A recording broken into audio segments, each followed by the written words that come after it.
Hello and welcome to today's episode of Learn This Deck with the Dreaming Way Tarot.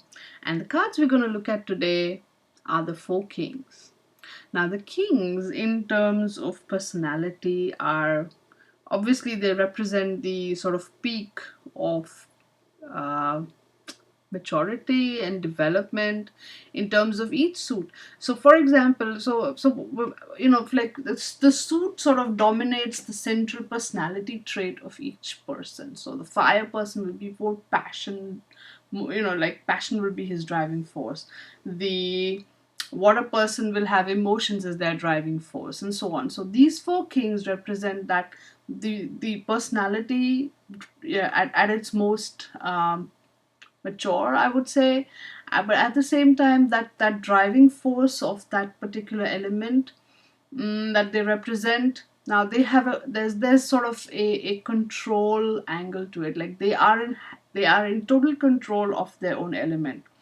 uh, let's take a quick look at what the deck creator has to say in the LWB about the kings. He says the king tries to protect existing things rather than achieving new goals. So he has that whole energy where, whatever he has achieved, he wants to safeguard it. He values power and authority and does not tolerate his authority being challenged. Now that is pretty natural, I guess. But there's one thing: he does not achieve new goals. So he comes to that point, and now he wants to sort of lay down the borders and say, "This is mine, and this is I'm going to take charge of this. I'm ruling this, and I'm not going to take anybody, uh, you know, just attacking me there in my territory or whatever I have accomplished. I'm going to be ruling this for the rest of my life." So that is your king energy there. So let's have a look at how it manifests across each of the four suits. This is your suit of wands, fire, passion, and yes, we see a young man sitting on his throne, and we have a salamander, the fire elemental, sort of drawn on his dress. So the salamander is a very mystical creature. Even if you, it looks like a lizard, but if you put him in fire, he will not burn. In fact, he's a fire elemental. So that is the salamander, and that imagery does happen to be there on the Rider Waite or Universal Weight deck. So that imagery is pretty much there. Also, so yeah, we have the King of Wands. Look at him sitting there all authoritative and everything. He is a leader. He is very charismatic. It's all that fire, passion, energy. There's the whole charisma has to happen. And he has the ability to bounce back because he is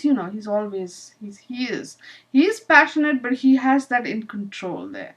He thrives on creative, passionate situations. So well, yes, he does. Because he's a fire person, he thrives on the fire energy. But at the same time, he doesn't get swayed by it. Rather, he controls it, he wields it. So that's your King of Wands. Now, if this guy becomes reversed, obviously he is going to fall off that chair, that throne of his. He could become very egoistical, and he could use that energy of his to be very, very manipulative. On the other end of the spectrum, it might show someone who is not able to bounce back from, the troubles or the situations. The surrounding cards might enlighten you on this. And yes, he does feel very disconnected from the creative energy. Now, that's your King of Wands in the reverse. What is his card story? Let me show you how to ensure success with your project. Working with creative forces and creative people isn't always easy. They need to be led with a strong hand, but still given enough space and freedom to feel no burdens while creating. It isn't easy to make this happen, and yet I've spent years perfecting this process. Look at him. He's just sitting there and telling you, let me do this. I know how to do this. I've spent years doing this and perfecting it. So just, step aside. I'm the man for your job. That's your King of Wands. He's like he has that whole passionate energy about him, but he's also very, very controlled, very, very reined in. You can sense that force, you can sense that aura, but he's just very much there.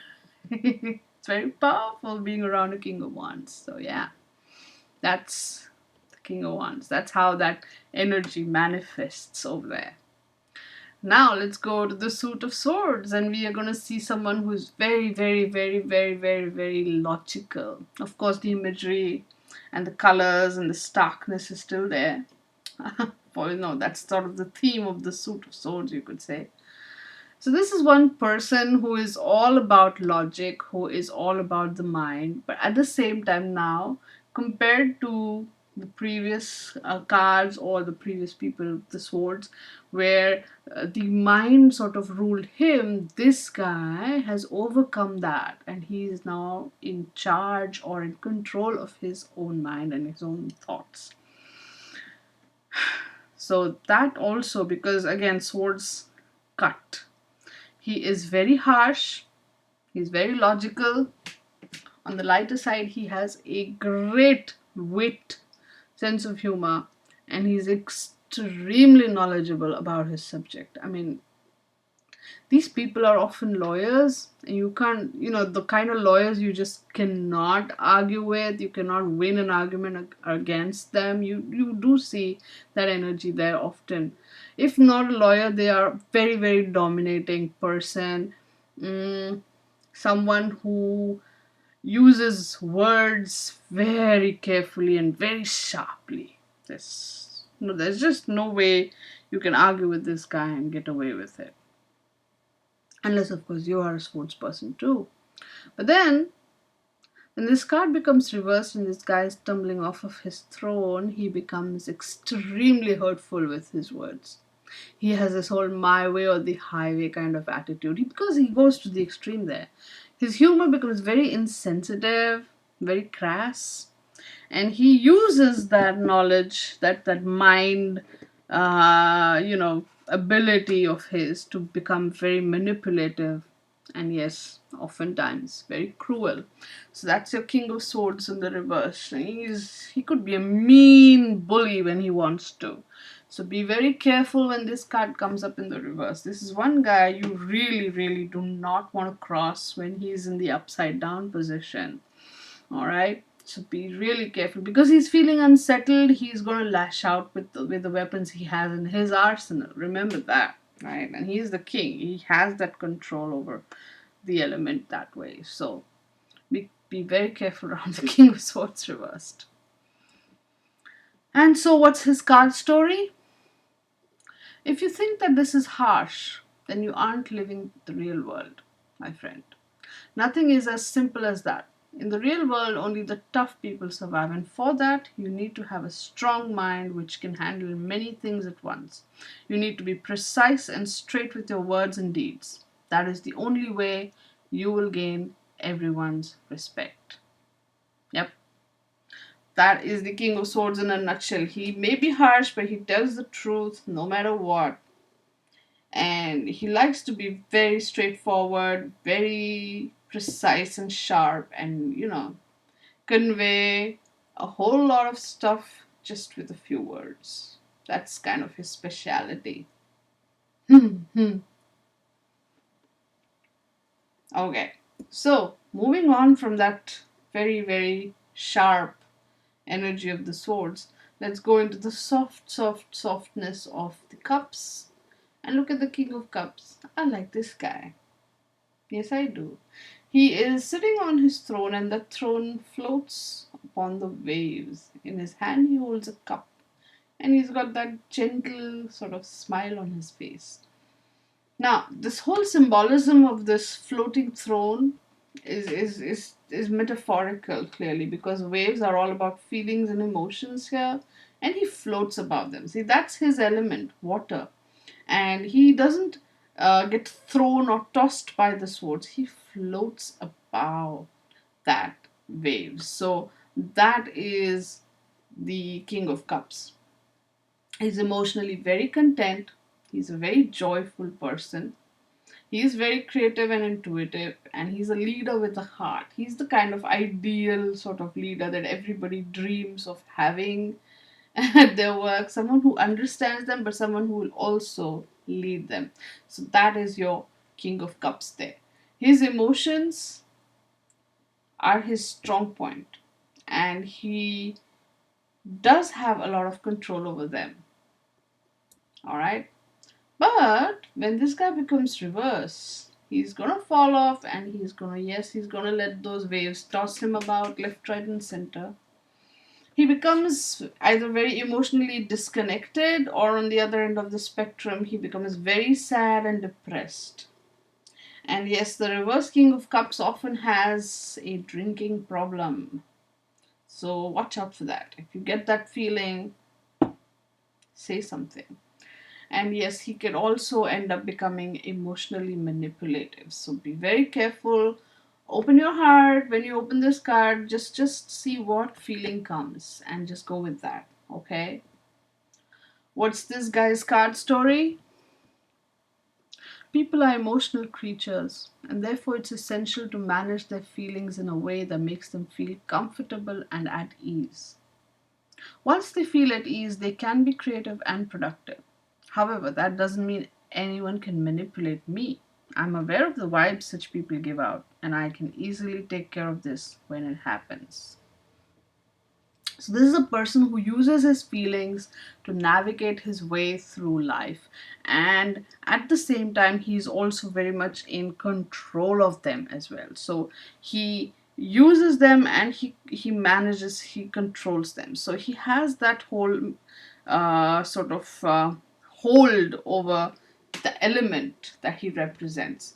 And yes, he thinks people are emotional creatures, and it is through those feelings and emotions that he manages to get things done from the people around him. And he makes them feel at ease, he makes them feel good, because feelings are all his domain.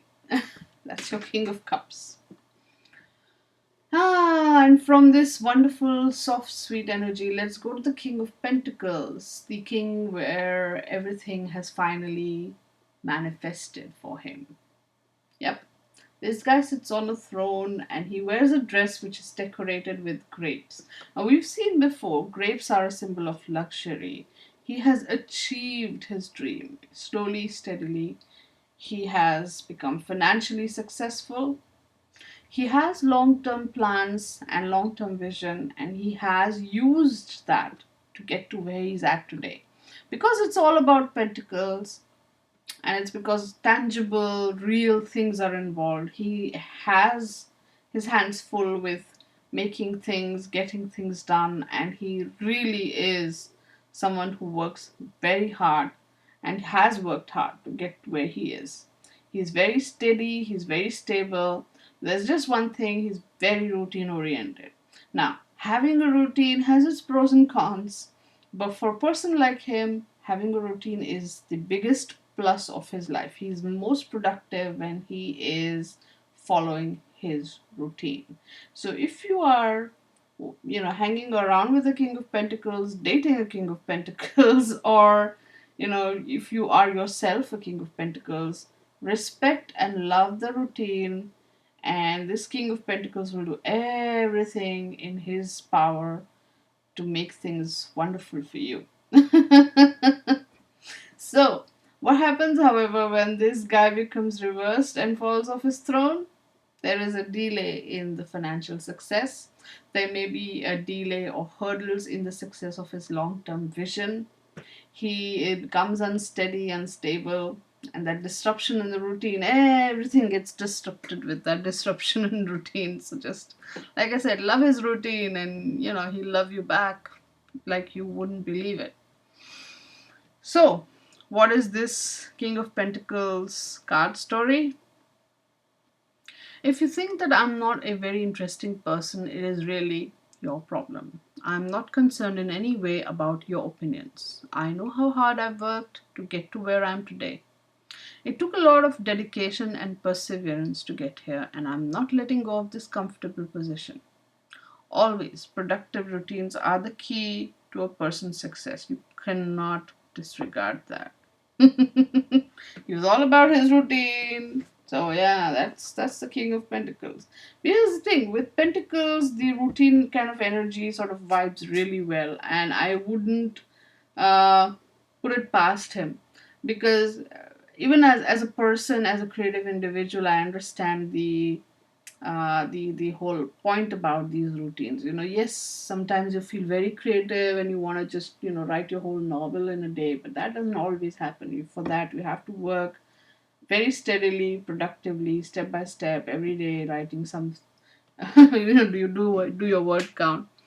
That productive routine, yes, yes. And that is the King of Pentacles energy I desperately want to sort of imbibe within me as well. So what about you? Which king is your favorite? Hmm? What is your interpretation of their personality? Take a picture of all the four kings, post it on Facebook, on Twitter, on Instagram. Use the hashtag learn this deck. Use the hashtag kings, quote cards, dreaming way tarot, and tarotically speaking. And share your knowledge and your wisdom and your thoughts with each other. Let's get together and learn this deck. All right. Now, today actually is the last video of this series. I hope you guys have liked it. I hope you guys have enjoyed this series. I hope this helped you understand this deck better. I would really appreciate it if you could just write to me. Let me know what you think. If there's any other deck you want me to do work on, if I have that deck, I will most certainly, we can do one more series with another deck. That's interesting. Let me know. Reach out to me. Okay, you can find me on my website. You've got the contact page. You can email me from there, or you can just email me and just let me know. So yes, I hope you've enjoyed this series, and I will of course be making other videos again. So be cool, stay good, and I will talk to you guys soon. Bye now.